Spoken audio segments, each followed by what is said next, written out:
Assalamualaikum warahmatullahi wabarakatuh. Kita akan mulakan pelajaran kita dengan pelajaran yang kelima, iaitu sifat mahmudah. Sifat mahmudah ni adalah sifat yang mulia dan terpuji. Dalam pelajaran yang kelima ni ada dua unit. Unit pertama muraqabah dan unit kedua adalah menjaga maruah. Kita akan belajar sifat yang pertama dulu, iaitu muraqabah. Apa itu muraqabah? Muraqabah adalah menyedari dan meyakini bahawa Allah Subhanahu Wa Taala sentiasa melihat perbuatan kita. Sebagaimana firman Allah Subhanahu Wa Taala dalam surah Al-Hadid, Bismillahirrahmanirrahim, wa huwa ma'akum aynama kuntum, dan dia bersamamu di mana sahaja kamu berada. Dan satu lagi firman Allah dalam surah Al-Imran ayat yang kelima, Bismillahirrahmanirrahim, Inna Allah la yakhfa alaihi syai'un fil ardi wala fis sama'. Sesungguhnya Tuhan itu tiada sesuatu pun yang tersembunyi daripadanya, baik yang di bumi maupun yang di langit.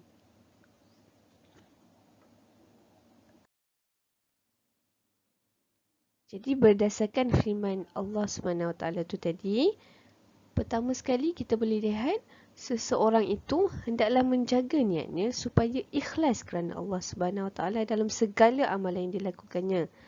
Allah SWT tahu perkara-perkara zahir dan batin.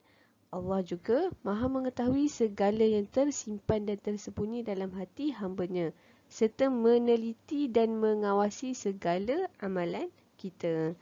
Dan yang kedua, bila berkata tentang ikhlas dan Allah maha mengetahui ini, jadi Allah mengetahui segala rahsia hati manusia terbuka, iaitu di hadapan Allah seperti kulit badan yang terdedah jelas di hadapan mata manusia. Jadi kita hendaklah meneliti diri kita sendiri dalam setiap amalan yang dilakukan supaya benar-benar ikhlas hanya kerana Allah. Jadi muraqabah di sini menerangkan bahawa Allah itu maha mengetahui dan Allah itu maha mengawasi setiap gerak-geri perbuatan yang kita lakukan, dan setiap apa yang kita detik dan niatkan dalam hati pun Allah tahu. Jadi apakah kesan sifat muraqabah ni kepada kita? Pertama sekali, kita akan sentiasa berhati-hati dalam setiap perbuatan yang dilakukan kerana merasakan Allah SWT sentiasa melihat perlakuan kita. Dan yang kedua, akan timbul perasaan ingin bekerja semata-mata hanya kerana Allah Subhanahu Wa Taala. Sebagai seorang yang beriman, akidah yang perlu kita tahu daripada sifat muraqabah ini adalah Allah bersifat Al-Alim, iaitu yang maha mengetahui segala apa yang ada di bumi dan di antara keduanya. Maksudnya semua yang di langit, semua yang di bumi ni penduduk manusia, semua hati-hati manusia ni Allah maha mengetahui.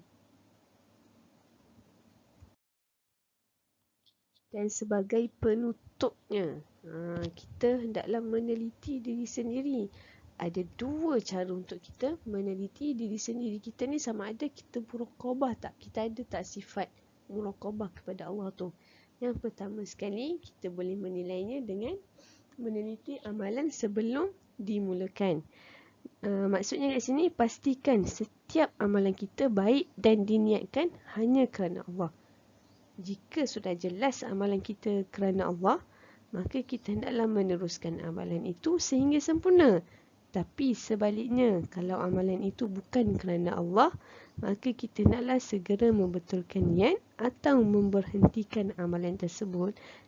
Tapi yang penting, pertama sekali, amalan itu mestilah amalan yang baik. Dan yang kedua, diniatkan kerana Allah. Okey, bagaimana pula ketika melaksanakan? Kita hendaklah meneliti amalan ketika melaksanakannya, iaitu memastikan setiap amalan dilakukan dengan betul sebagaimana yang dikehendaki oleh Islam. Dari mula sampailah ke akhir amalan tersebut dilaksanakan. Sebagai contohnya mengerjakan solat hendaklah mengikut rukun-rukunnya. kena ambil wuduk dulu, lepas tu mula dengan berdiri tegak, semua 13 rukun yang kita dah belajar tersebut. Ataupun membaca Al-Quran. Membaca Al-Quran mestilah mengikut tajwid yang betul, dan mestilah belajar dengan guru. Itu maksudnya seseorang itu ada sifat muraqabah dalam diri dia. Wallahu a'lam bissawab.